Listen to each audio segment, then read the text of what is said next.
Assalamualaikum warahmatullahi wabarakatuh. Alhamdulillah hari ini kita bisa melanjutkan perkuliahan. Semoga kita semua dalam kondisi sehat walafiat dan urusan-urusan kita diberikan kelancaran. Hari ini kita masuk pada pertemuan ke-12 ya, pada mata kuliah penulisan karya ilmiah.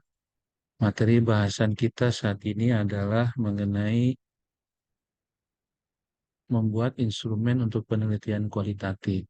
Minggu kemarin kita sudah membahas bagaimana kita membuat kuesioner untuk penelitian kuantitatif.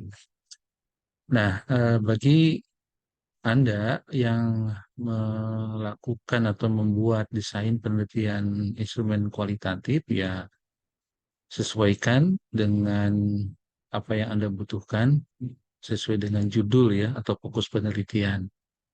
Adapun bagi Anda yang membuat desain penelitian dengan pendekatan kuantitatif, seperti halnya yang minggu lalu, Anda akan meminjam kisi-kisi penelitian kualitatif dari teman Anda dalam satu kelas. Tapi tetap produknya dibuat secara individual. Oke, baik. Untuk pertemuan kali ini, saya akan secara spesifik mendampingi Anda ya dalam membuat instrumen penelitian kualitatif. Artinya, jika Anda mengalami kesulitan setelah saya menjelaskan atau ketika Anda nanti membuat, Anda bisa mengajukan untuk eh, pembimbingan bagaimana cara menentukan, cara membuat kisi-kisi dan instrumen baik dalam bentuk pedoman pengamatan, pedoman wawancara maupun studi dokumentasi. Nah, apa yang akan kita lakukan itu terkait dengan hal tersebut. Pertama, kita harus melihat dulu alur penyusunan instrumen dalam sebuah penelitian. Jadi di ujung sebelah kanan pada gambar, kita melihat bahwa penyusunan instrumen ini memiliki kejadian-kejadian atau aktivitas-aktivitas yang mendahuluinya. Ya, kalau kita tarik dari awal, mulai dari masalah penelitian yang kita sudah rancang di dalam latar belakang sampai menjadi rumusan masalah penelitian, kemudian kita menentukan variabel yang akan kita teliti. Dalam konteks ini, di penelitian kualitatif, variabel itu menjadi fokus dari masing-masing rumusan masalah. Jadi rumusan masalah penelitian dalam penelitian kualitatif inilah yang akan menjadi dasar untuk menentukan fokus penelitian. Dari fokus ini, maka kemudian akan dibuat definisi konseptual dan definisi operasional dari fokus yang akan diteliti. Dan kita menentukan dari masing-masing fokus itu apa dimensi-dimensi yang ada di dalam substansi atau objek yang akan kita teliti. Dari dimensi kita jabarkan menjadi indikator, dan dari indikator inilah nanti menjadi kisi-kisi ya dalam bentuk tabel. Nanti kita lihat secara keseluruhan, dan setelah kisi-kisi selesai, kita baru menentukan instrumen penelitian. Artinya, kita bisa menetapkan bahwa instrumen tidak akan dapat dibuat dengan benar dan tepat jika tahapan ini belum dilakukan. Jadi tidak bisa seorang orang peneliti, dia membuat penelitian, membuat instrumen penelitian, ketika yang bersangkutan itu belum melakukan, belum menentukan atau belum membuat kisi-kisi penelitian terdahulu sampai kepada bagian yang awal. Baik, selanjutnya kita lihat di kisi-kisi untuk penelitian kuantitatif. Istilahnya agak bervariasi ya di dalam penelitian kuantitatif dengan kualitatif ini.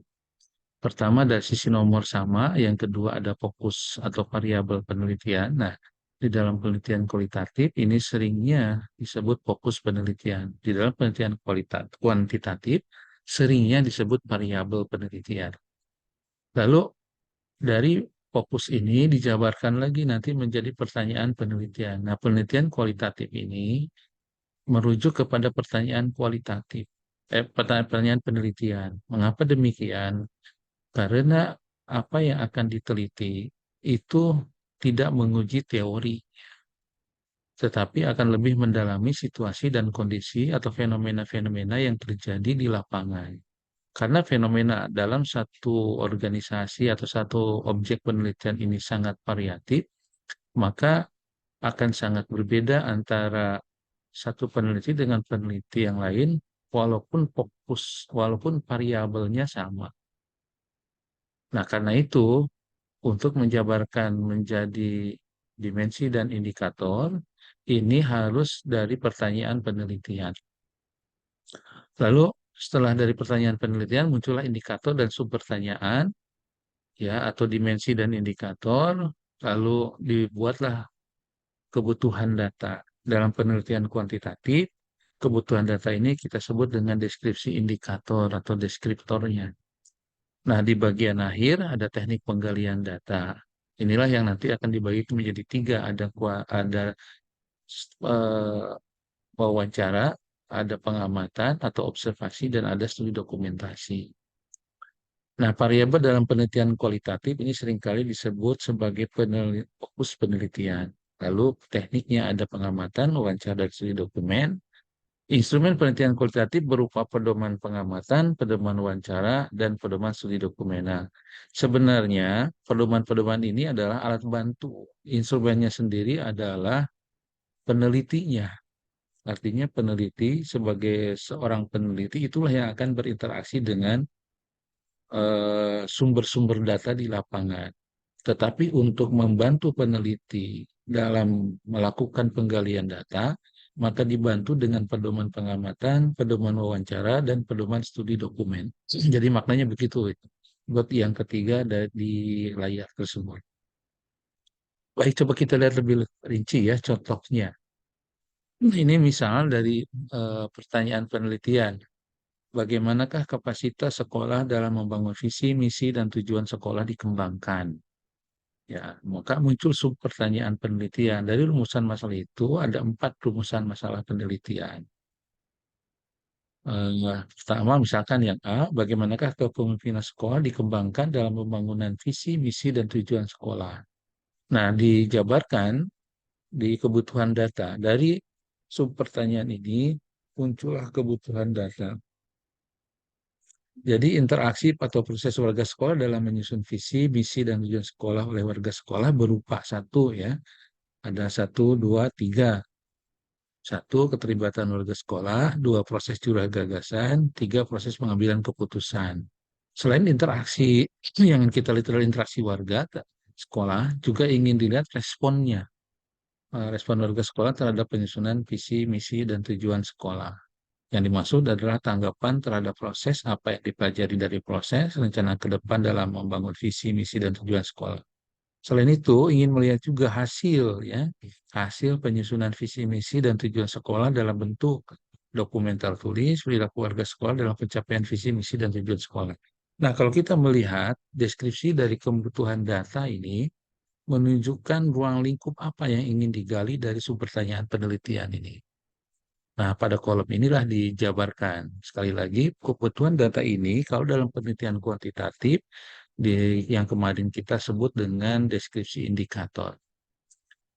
Nah, bedanya di kebutuhan data ini, isinya akan sangat variatif ya, tergantung dari sudut pandang terhadap objek atau fenomena yang diteliti. Nah, karena sudut pandang ini bisa berkembang ya dari satu peneliti ke peneliti yang lain atau dari peneliti di waktu ini dan ketika dia ke lapangan akan berkembang, maka kebutuhan data ini juga bisa berkembang ya, bisa berubah, bisa bahkan diganti menjadi hal yang baru ketika dia turun ke lapangan. Dan itu satu hal yang wajar dalam penelitian kualitatif ya, karena fenomenanya itu masih belum tergambarkan secara utuh ketika dia belum masuk ke lapangan. Ketika masuk ke lapangan, dia mendapati gambaran yang lebih komprehensif dan ternyata bisa jadi sama, bisa jadi berbeda sebagian, atau berbeda secara keseluruhan. Nah, setelah selesai dari kebutuhan data, maka dibuatlah yang disebut dengan sumber data tadi. Nah, kita melihat di sini misalkan wawancara, dirinci siapa saja yang akan diwawancara. Misalkan di sini ada SGKTPR, itu adalah simbol apa? Simbol dari siswa, guru, kepala sekolah, tas, pustakawan, laboran. Kalau semuanya masuk ya tinggal dicontreng semuanya. Kalau sebagiannya yang masuk ya sebagiannya itu yang dicontreng.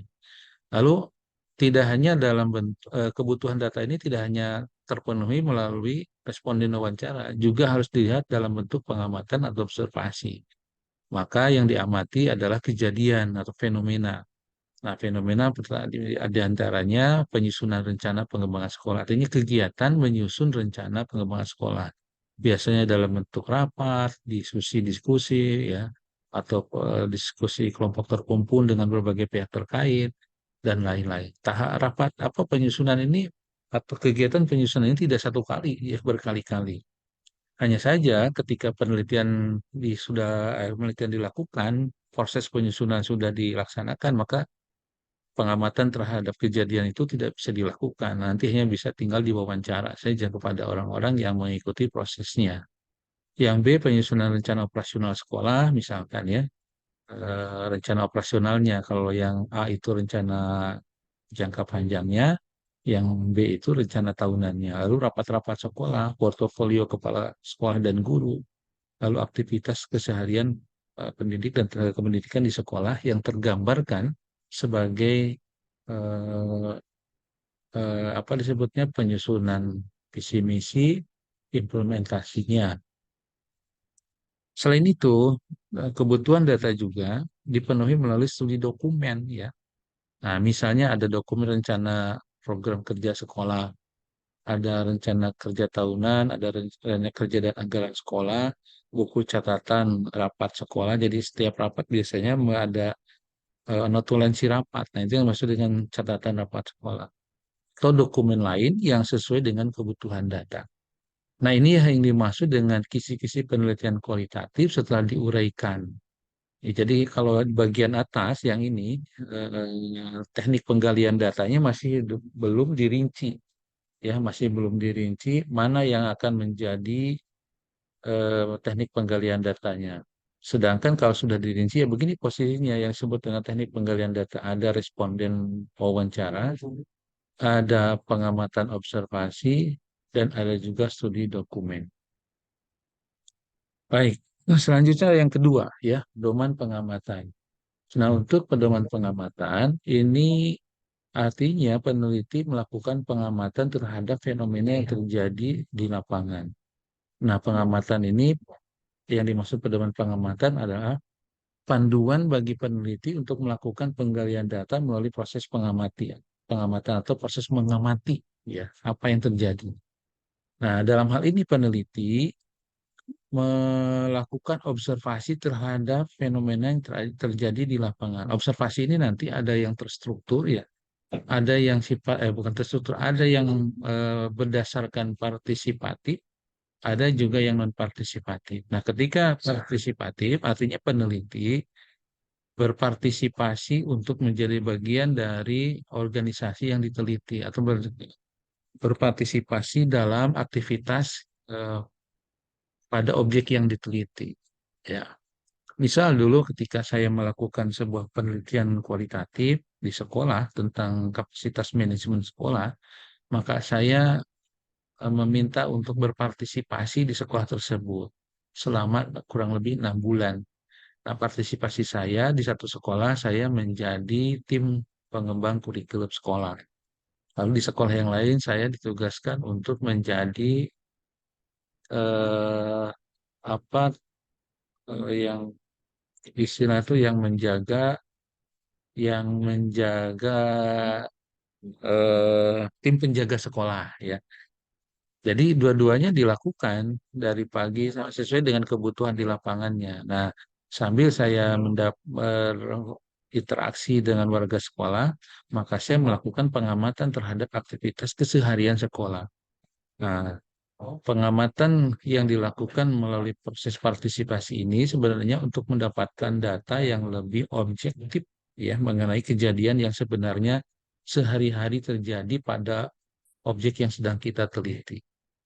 Tetapi tidak mesti kita 100% atau tidak mesti selalunya kita melakukan pengamatan dengan berpartisipasi. Bisa saja kalau lembaganya tidak berkenan, ya mungkin kita hanya ikut mengamati pada kejadian-kejadian atau fenomena tertentu yang relevan dengan penelitian kita. Nah, panduan ini dibuat supaya tidak terjadi kebingungan dalam proses pengumpulan data. Jadi ketika kita melakukan pengamatan, kita sudah fokus ya apa yang akan ditelitinya, apa yang akan diamatinya, apa yang harus dicatat, apa yang harus diuraikan, apa yang harus dianalisis dari kejadian tersebut. Nah, itulah butuhnya pedoman pengamatan. Peneliti melakukan observasi langsung kepada subjek penelitian melalui kontak langsung dengan subjek yang diteliti. Jadi ini yang disebut dengan kontak langsung dalam konteks yang sekarang, bisa langsung artinya secara fisik ya, melalui panca indera kita masing-masing, masing-masing peneliti, dan sekarang bisa juga dimediasi dengan menggunakan kamera video. Nah, kamera video ini sekarang bisa digunakan secara mudah, tetapi dalam konteks ini, dalam konteks penelitian ini, penggunaan kamera video harus mendapatkan izin dari pimpinan lembaga yang menjadi tempat penelitian kita. Karena tidak selalunya, ya tidak selalunya hal ini bisa disetujui ya terkait dengan eh, data-data yang terobservasi atau yang terekam melalui kamera ini data-data organisasi. Baik, ini contohnya barangkali bisa kita identifikasi ya formatnya nanti. Ada nomor urut narasumber karena kita sudah menentukan narasumbernya siapa saja yang akan kita amati itu bisa jadi dalam konteks tadi di atas ada kepala sekolah, ada wakil kepala sekolah, ada guru, ada siswa, ada komite. Nah, semua orang yang ada yang akan menjadi bukan respon sumber data kita itu diurutkan dan tidak disebutkan di sini namanya tetapi nomor urut saja. Lalu tanggal pelaksanaan pengamatan, waktunya kalau tanggal itu terkait dengan hari dan tanggal, kalau waktu terkait dengan jam, jam berapa mulainya dan jam berapa akhirnya. Lalu tempatnya ada di mana? Tempat yang dimaksud adalah lebih spesifik ya, bukan di sekolah, tetapi misalkan di ruang apa, ruang rapat sekolah, di sekolahnya sekolah mana. Kalau itu lokasi penelitiannya beragam, maka kita juga bisa mendapatkan menuliskan tempat ini secara lebih mudah. Nah, lalu dibuatlah format di bawahnya ada waktu, deskripsi hasil pengamatan, ada kode. Kode dan level kodifikasi ini nanti setelah kita mendapatkan data lapangan. Ya, jadi pedoman pengamatan ini nanti yang kita lihat di kisi-kisi tadi ya, dijabarkan nanti dituangkan di sini. Contohnya di sini di samping sebelah kanan ya, ada contoh nih, ada waktu, lalu di sana ada tanggalnya, ada tempatnya. Lalu ada deskripsi hasil pengamatan. Nah, kodenya juga ini kode yang dibuat sesuai dengan di bab 3. Ya, kode ini dibuat secara unik, tetapi ada kode 3 itu apa, A itu apa, P apa, 03, 0735, 0800 itu menunjukkan mengenai waktu ya. Lalu ada 170113 dan titik 1 itu adalah kode yang dibuat oleh peneliti untuk menggambarkan rumusan masalah keberapa, mengenai apa, lalu jamnya berapa. Kalau ini kan pengamatan, AP-nya itu pengamatan. Dan kode ini memang tidak dibuat baku ya, masing-masing peneliti di bab 3 nanti akan membuat kodenya, simbol 3 itu apa, atau dengan yang lebih sederhana, misalkan A2.1 atau 3 Romawi 2A1, nah misalnya, itu bisa saja begitu. Tetapi makna itu nanti akan bisa mudah dijawab karena kodenya sudah ada di dalam bab 3. Nah, adapun level kodifikasi, ya, ini biasanya untuk memahami apa sebenarnya esensi dari pengamatan terkait dengan temuan penelitian.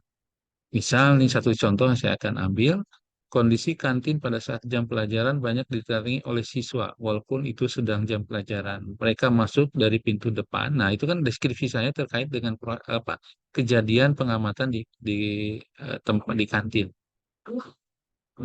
Mereka masuk dari pintu depan tidak melalui piket. Banyak siswa yang ke kantin secara berkelompok antara 3 sampai 5 orang dari kelas yang sama.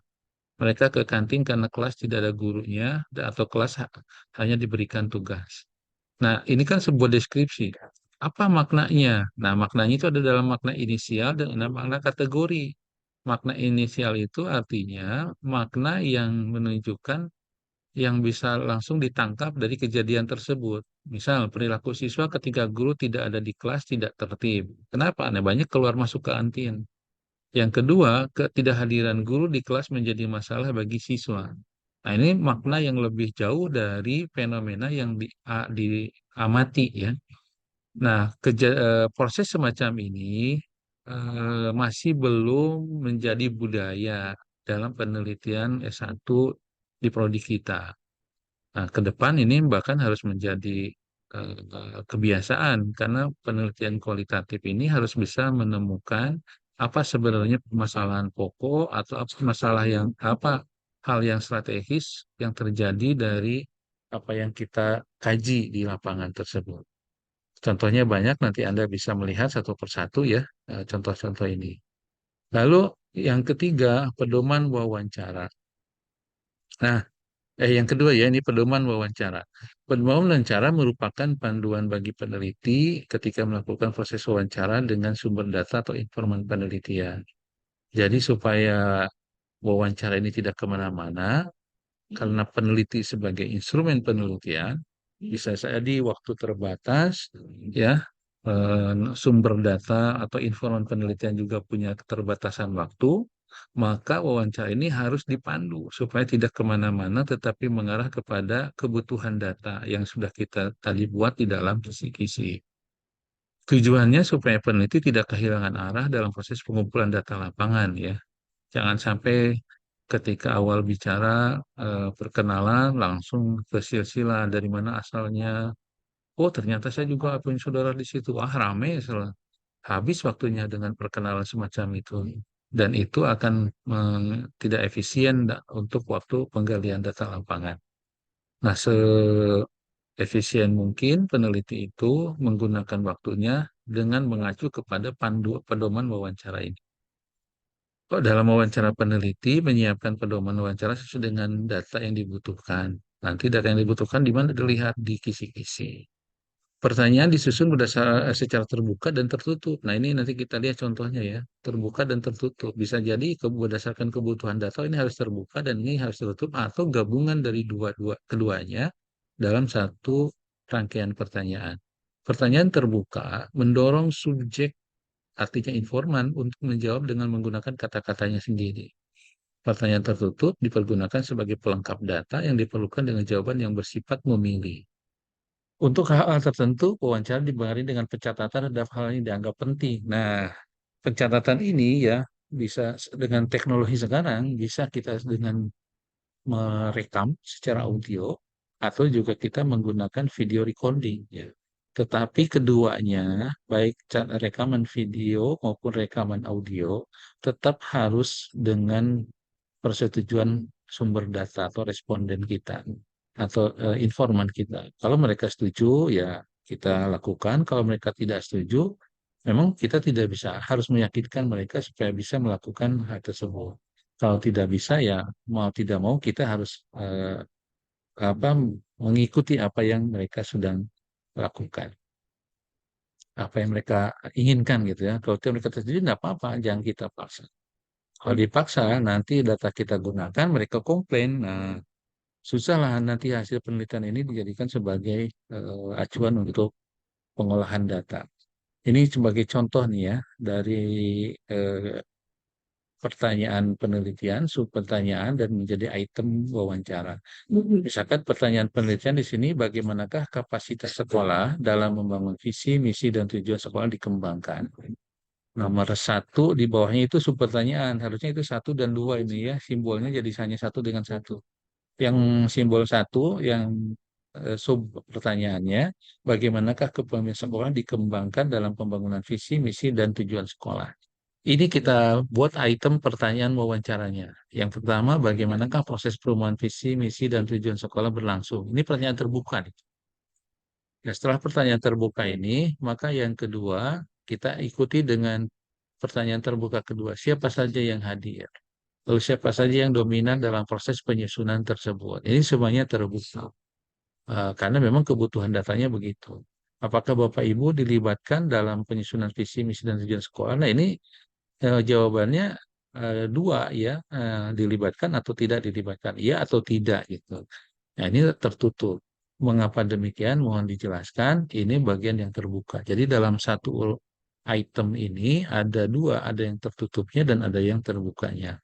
Yang ketiga, bagaimana keterlibatan masing-masing PTK dalam perumusan visi, misi, tujuan sekolah. Nah, ini terbuka dan seterusnya. Bisa saja nomor tiga juga kita lanjutkan dengan seperti apa Bapak Ibu kemarin mengalaminya. Mohon diuraikan. Itu juga bagian dari apa menjabarkan lagi pertanyaan nomor tiga ini. Nah, inilah item pertanyaan wawancara berdasarkan sub rumusan masalah ya, sub pertanyaan penelitian dan pertanyaan penelitian. Jadi tidak boleh pertanyaan wawancaranya disusun kalau tidak bertemu sub rumusan masalahnya atau pertanyaan penelitiannya. Harus dirujuk dulu ya. Kalau tidak begitu nanti peneliti akan kehilangan arah kemana wawancara ini akan dilakukan. Nah, teknik yang ketiga ya tetap sama peneliti berfungsi sebagai instrumen penelitian, tetapi untuk bisa melakukan proses tersebut secara efisien dan efektif, maka dia harus dibantu dengan alat yang disebut dengan pedoman studi dokumen. Nah, peneliti harus mempelajari dokumen-dokumen eh, eh, yang ada di satuan pendidikan atau pada lingkup organisasi atau pada objek yang ditelitinya yang mendukung terhadap kebutuhan data. Ya, dokumen yang merupakan sumber informasi yang lestari. Jadi dokumen itu lestari itu artinya walaupun tahun ini sudah tidak berlaku, tapi pada kejadiannya tahun kemarin itu digunakan, ya masih tetap diidentifikasi sebagai dokumen penelitian. Sekalipun dokumen ini tidak berlaku lagi ya pada tahun dilaksanakannya penelitian. Mengapa masih diteliti ya? Karena memang ke fenomena yang akan kita teliti itu fenomena tahun kemarin dan berlanjut pada tahun ini. Artinya dua kejadian ini harus dua-duanya diteliti. Walaupun dokumennya yang satu sudah tidak berlaku. Dokumen merupakan bukti yang dapat dijadikan dasar untuk mempertahankan diri terhadap tuduhan atau kekeliruan interpretasi ketika kita mengolah data, ketika peneliti melakukan pengolahan, menafsirkan, maka tafsirannya ketika dianggap salah, maka dirujuk mana dokumennya yang diinterpretasi itu. Apakah betul keliru atau itu yang sudah tepat. Nah, ini nanti akan dirujuk kepada dokumen ya, bukan kepada interpretasinya. Karena interpretasi itu bisa salah, bisa benar. Memvalidasinya adalah dilihat kembali dokumennya. Yang ketiga, dokumen itu sumber data yang alami, bukan hanya muncul dari konteksnya, tapi juga menjelaskan konteks itu sendiri. Yang keempat, dokumen itu relatif mudah dan murah dan terkadang dapat diperoleh dengan cuma-cuma. Artinya effortnya pun ini bisa mudah. Tetapi jangan disangka semuanya mudah. Ada juga dokumen-dokumen tertentu yang ada di lembaga itu susah untuk diakses. Misalnya dokumen keuangan. Itu biasanya sulit itu untuk diakses. Kenapa? Karena lembaga merasa itu dinilai private. Tetapi tidak semua juga begitu ya. Ada juga lembaga yang merasa itu bagian yang harus ditransparansikan anggaran itu. Nah, ini konteks itu peneliti tidak bisa memaksa ya, kepada lembaga yang ditelitinya untuk bisa memberikan data-data, dokumen-dokumen yang dibutuhkan. Kalau tidak bisa tidak bisa didapatkan, nanti digali melalui wawancara.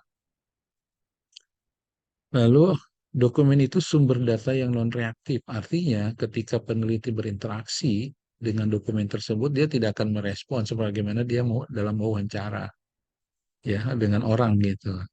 Yang sebut non-reaktif itu ya dokumen ya begitu saja, mau dibuka tidak dibuka ya begitu, dibaca tidak dibaca, ya, direspon atau dideskripsikan, diuraikan, dianalisis oleh peneliti, dia tidak akan memberikan reaktif.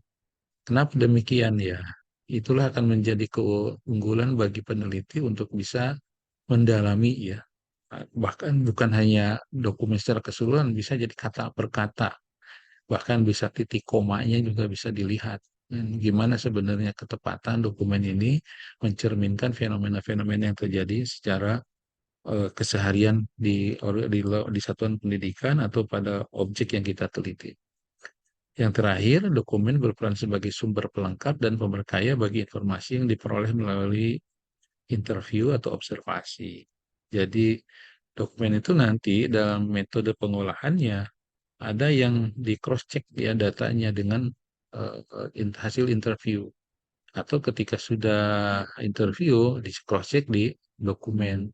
Tidak mesti dari interview ke dokumen, bisa jadi dari dokumen ternyata harus ada yang diinterview kembali, ya itu juga bisa. Atau bisa jadi ke pengamatan, ini harus diamati kalau kejadiannya berulang. Nah, inilah yang disebut dengan pedoman studi dokumen. Seperti apa contohnya? Nah, ini contohnya nih. Ini ada contoh-contoh nama dokumen yang ada di sekolah. Ini sangat banyak, bisa jadi puluhan, ratusan, bahkan jadi ribuan dokumen kalau kita merancang penelitiannya yang beberapa tahun ya, tidak hanya saat ini. Ada agenda kegiatan keputrian misalkan, ada agenda harian membimbing dalam ekstrakurikuler. Ini misalkan contohnya membaca Al-Quran, ada analisis SWOT dan program kesiswaan, ada program penyusunan kurikulum. Itu ada dokumen-dokumennya yang memang menjadi kepemilikan sekolah. Ada hasil supervisi dan evaluasi yang dilakukan oleh kepala sekolah. Nah, kodenya seperti biasa, kode itu digunakan untuk nanti pengolahan, supaya pengolahannya bisa mudah. Dengan aplikasi yang sekarang, ya penelitian data kualitatif, sebenarnya kode ini nanti sudah difasilitasi, tinggal kita memasukkannya saja di dalam aplikasi. Nah, untuk analisis dokumennya nanti dibuat seperti yang ada di gambar sebelah kanan ya. Isi dokumennya apa ya. Nama dokumen diisi di atas.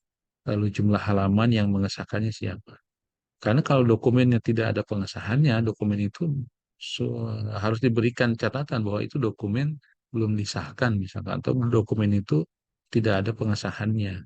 Artinya dari sisi keabsahan data ini bisa iya, bisa tidak. Tetapi dalam penelitian harus dicantumkan bahwa ini ada yang mengesahkannya atau tidak yang mengesahkannya. Lalu di kolom nomor 2 isi dokumen dijelaskan apa isinya ya. Lalu kodenya tafsiran khusus, tafsiran umum. Nah, tafsiran khusus dan tafsiran umum ini sama dengan yang tadi ya, inisial yang tafsiran awal dan tafsiran yang jauhnya. Nah, itulah barangkali contoh yang terkait dengan dokumen ini secara realnya nih ya, dari tafsiran umum dan tafsiran khusus. Isi dokumen pendaftaran calon peserta didik tahun pelajaran tertentu. Nah, di sini tidak dimunculkan misalkan ya, pendaftaran calon peserta didik yang diterima berisi tabel data calon peserta didik baru yang mendaftar melalui 3 jalur penerimaan. Ada jalur akademik, OSN, dan non-akademik. Jalur dari jumlah 699 pendaftar yang diterima berjumlah 400 orang pendaftar yang didistribusikan ke dalam 10 rombongan belajar dengan masing-masing lomba berjumlah rata-rata 40 orang peserta didik. Nah, sebut ada kodenya. Lalu apa tafsirannya? Tafsiran khususnya ada berbagai jalur yang bisa dimasuki siswa baru untuk masuk ke sekolah ya. Tafsiran umumnya, sekolah melakukan seleksi masuk yang ketat kepada siswa baru. Jadi ini beranjaknya dari yang khusus dulu baru ke umum. Karena fenomenanya yang ada di dokumen itu adalah fenomena khususnya. Tafsiran khususnya apa? Tafsiran umumnya apa? Nanti tafsiran umum dan khusus ini akan kita kumpulkan untuk dianalisis kembali. Tapi itu dalam skema pengolahannya. Nah, skema kita sekarang bagaimana cara membuat dokumen, cara membuat pedomannya. Sekali lagi, penelitian kualitatif ini yang menjadi instrumennya adalah penelitinya sendiri. Tetapi supaya peneliti bisa terbantu untuk menggali data secara tepat, akurat, ya sesuai dengan kebutuhan data, maka dibuatlah alat bantu yang disebut dengan pedoman wawancara, pedoman pengamatan, dan pedoman studi dokumentasi. Oke, inilah akhir dari penjelasan saya mengenai pembahasan kita hari ini. ya mengenai bagaimana cara kita membuat instrumen untuk penelitian dengan pendekatan kualitatif. Ada tiga pendekatan, ada tiga teknik yang perlu dilatihkan. Pertama, bagaimana kita membuat eh, pedoman wawancara berdasarkan kepada kisi-kisi yang sudah dibuat. Pedoman pengamatan atau observasi ini juga sama berdasarkan kisi-kisi yang sudah dibuat, dan pedoman studi dokumentasi juga berdasarkan kepada kisi-kisi yang sudah kita buat. Ya, alurnya juga sudah tadi saya sampaikan, mulai dari masalah, rumusan masalah, sampai kepada instrumen. Nah, ini akhir dari substansi perkuliahan kita. Lanjutan dari perkuliahan kita sampai akhir, Anda akan merevisi, ya, akan merevisi proposal itu sampai jadi. Kita punya waktu 2 minggu. Jadi perkuliahan minggu depan dan 2 minggu ke depan itu tidak dilakukan secara klasikal. Anda akan bergrup, berkelompok untuk nanti asistensi, ya, secara daring maupun secara luring. Nanti tinggal diatur oleh ketua kelas atau PJ mata kuliah dari mahasiswa kapan kira-kira satu kelompok itu akan asistensi. Asistensinya ya bisa daring, bisa luring, sesuai dengan kesepakatan saja. Oke, demikian untuk bahasan kita mengenai eh, penyusunan instrumen kualitatif. Nah, jika ada hal-hal yang perlu Anda dalami, silakan